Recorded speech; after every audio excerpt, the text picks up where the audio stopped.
You are listening from Story YouTube channel, the news. The biggest development story in Manipur today is ongoing hostage crisis linked to tensions in Naga and Kuki groups in Kangpokpi and nearby Hill district.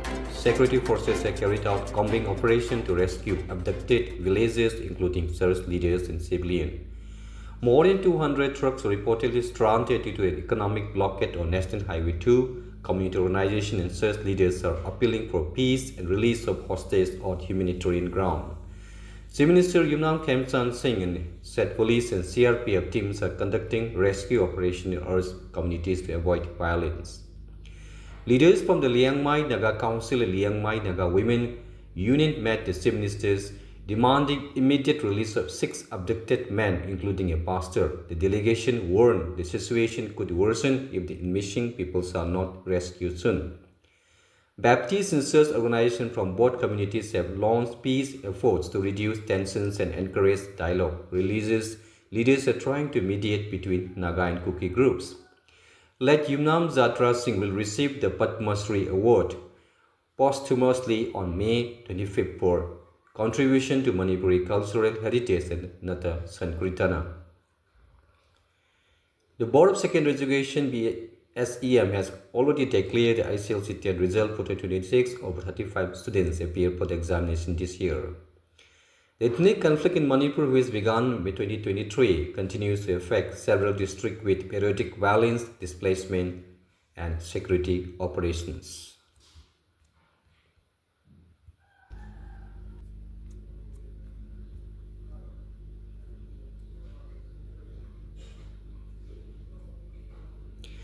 Prime Minister Narendra Modi arrived in Rome today for the final phase of his 5-nation diplomatic tour. He is expected to hold meetings with Italian Prime Minister Giorgia Meloni and President Sergio Mattarella to discuss trade, defense cooperation, and strategic ties between India and Italy.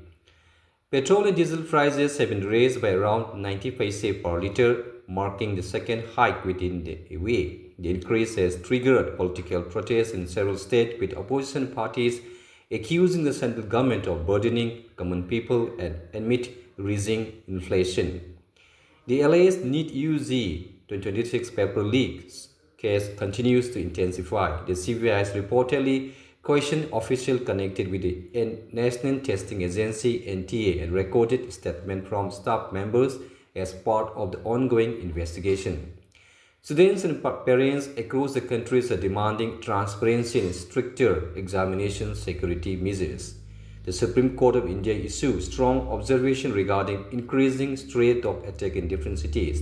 The country directed authorities to take an urgent step to control the situation and said euthanasia could be considered in severe cases involving dangerous animals. The remark has sparked debate among animal rights groups and civic authorities.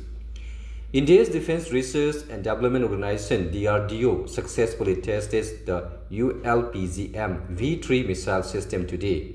Officials stated that the missile is designed for precision strikes and strengthens India's indigenous defense capacity.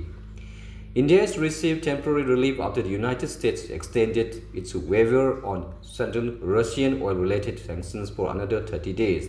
The move is expected to help maintain energy imports and stabilize fuel supplies.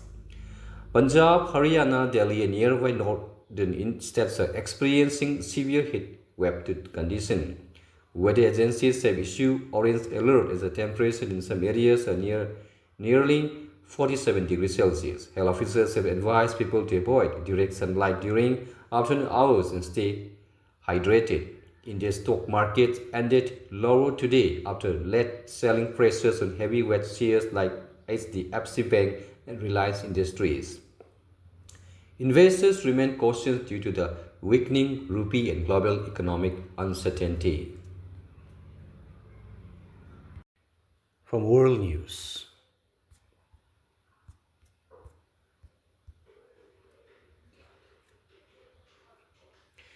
Former US President Donald Trump announced that Russia and Ukraine are expected to begin ceasefire discussions soon. Diplomatic efforts are increasing as the war continues to affect global food supply, fuel prices, and international security.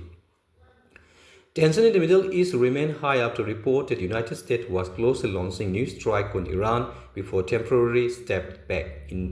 Iran warned of surprises attack while global leaders are worried about disruption in the Strait of Hormuz, a major oil shipping route.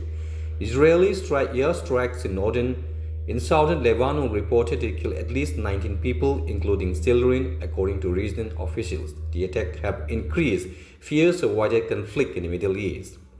Negotiations over the World Health Organization pandemic preparedness pact have reportedly stalled due to the disagreement on sharing pathogens and medical data among countries. Health experts warn this could weaken global readiness for future pandemics.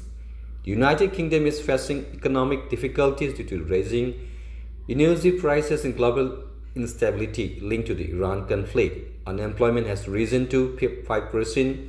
Wage growth has slowed and inflation concerns are increasing. US and global stock market remain under pressure day to day as investors react to inflation concerns, high oil prices, and geopolitical tensions. Technology shares weakened while crude oil prices stay volatile.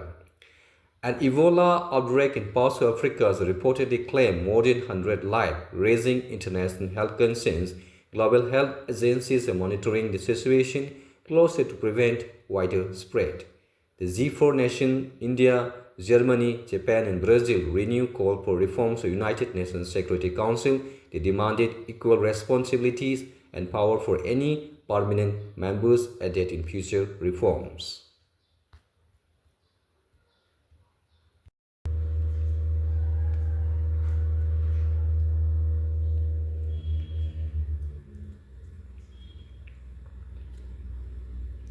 A large multinational military exercise named Pragati 2026 is being held in Umroi, Meghalaya. Troops from 12 countries, including Nepal, Sri Lanka, Vietnam, and Myanmar, are participating alongside Indian forces. The exercise focuses on jungle war, tactical operation, and regional defense cooperation in the Indo-Pacific region.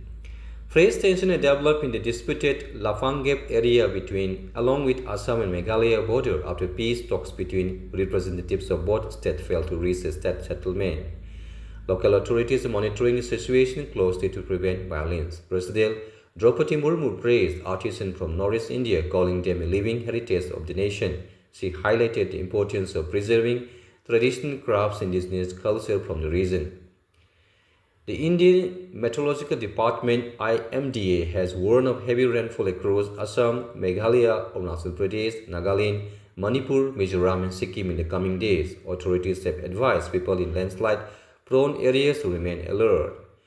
Police in Meghalaya seized around 30,000 explosive detonators near the Assam border and arrested 2 individuals. Officials said investigations are underway to determine the source and intended use of the explosive. 7 northeastern states have begun preparation for Election Commission Special Intensive Revision (SIR) of electoral rolls ahead of coming elections. Officials say the exercise may face difficulties and violence affected regions like Manipur. That is the end of the morning news. Have a nice day.